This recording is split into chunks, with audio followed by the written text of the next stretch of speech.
merong katapusan ang mga buhay natin.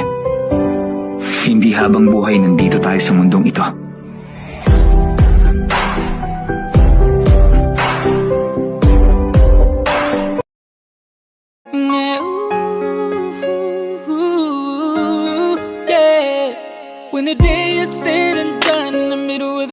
Real talk, hindi lahat ng lumalapit sa'yo ay totoo.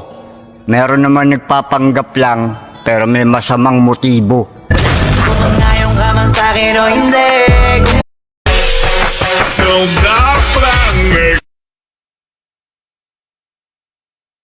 And his name is John C. God, let that girl go.